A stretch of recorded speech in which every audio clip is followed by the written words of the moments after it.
जीवन में आगे आने वाले हर एक अवसर के लिए तैयार रहें, तभी बड़ी कामयाबी मिल सकती है।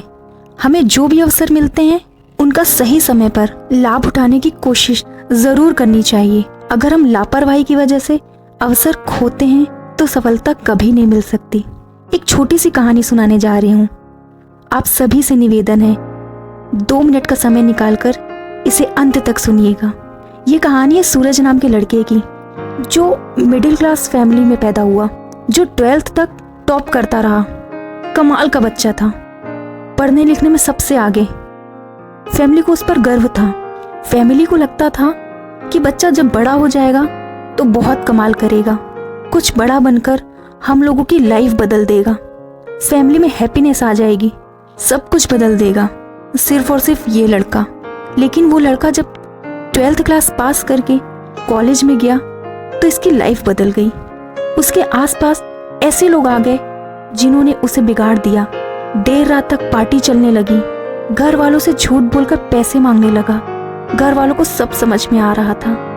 उन्होंने एक दिन उसको समझाने की कोशिश की, लेकिन सूरज ने घर वालों को डांट दिया कि आप मुझे ज्ञान मत दीजिए, मुझे सब कुछ मालूम है और आप लोगों के ज्ञान से बात नहीं बनेगी।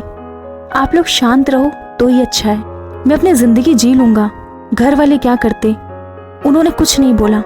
बोलते भी कैसे, क्योंकि वो तो जानते हैं कि आजकल का माहौल सही नहीं है। बच्चों को समझाओ तो वो उसे ज्ञान समझते हैं और कुछ गलत कदम उठा लेते हैं। फिर 1 साल बाद जब रिजल्ट आया तो सूरज एक सब्जेक्ट में फेल हो गया, और जहाँ ये फेल होने वाली बात आई वहीं उसका ईगो हर्ट हो गया कि कहाँ 12th तक टॉप करता आ रहा था और कॉलेज में अचानक से फेल कैसे हो सकता हूँ। और ये जो फेल होने वाली बात थी, इसके मन में, इसके दिमाग में इतनी घर कर गई कि घर में बंद होकर रह गया, एक कमरे में रहने लग गया। घर वालों से बात करना बंद कर दिया, घर वालों के फोन उठाना बंद कर दिया, यहाँ तक कि बाहर आना जाना, रिश्तेदारी में आना जाना तक बंद कर दिया। सूरज धीरे धीरे डिप्रेशन का शिकार हो रहा था। ऐसा लग रहा था उसकी लाइफ में यहीं पर ही ब्रेक लग जाएगा, सब कुछ खत्म हो जाएगा। सूरज जिस स्कूल में पढ़ता था, जहाँ से उसने 12th पास आउट किया था, वहाँ के प्रिंसिपल को जब ये बात पता चली तो उन्होंने सूरज को अपने घर मिलने के लिए बुलाया।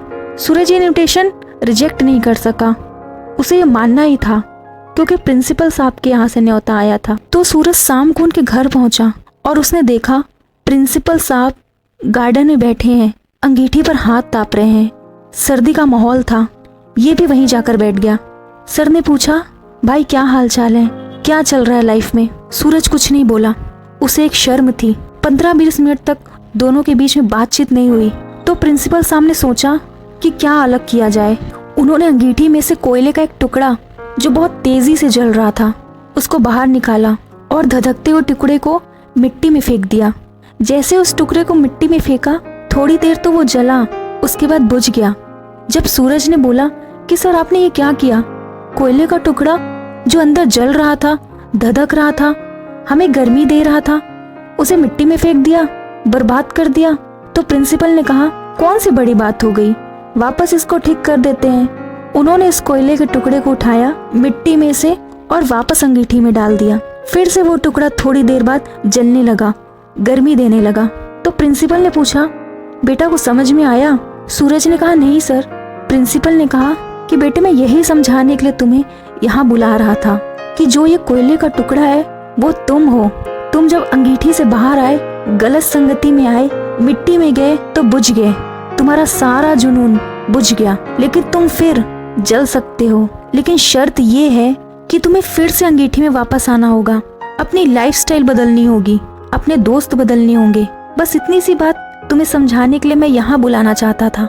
सूरज को सारी बात समझ में आ गई, उसकी लाइफ बदल गई। दोस्तों, हम में से कई सारे लोग ऐसे हैं जो डिप्रेशन का शिकार हो रहे हैं सिर्फ और सिर्फ एक घटना की वजह से। हो सकता है लाइफ के किसी मोड़ पर आप फेल हो गए हो और सोच रहे हो कि सब कुछ बर्बाद हो गया, उससे आगे कुछ नहीं हो सकता। लेकिन जिंदगी चलती रहती है और आप भी चलते रहिए, सब कुछ अच्छा होगा, ये विश्वास रखिए। अगर फेल होना बड़ी बात है तो ऐसा मत सोचिए, क्योंकि फेल होने के बाद वापस ट्रैक पे आना सबसे बड़ी बात होती है। ऐसे कई सारे एग्जाम्पल्स हमारे सामने हैं जो फेल होकर भी वापसी किए, कुछ बड़ा किया, दुनिया में अपना नाम रोशन किया, इसलिए कम बैक करने के लिए तैयार रहिए। डिप्रेशन को टाटा बाय बाय कहिए। धन्यवाद।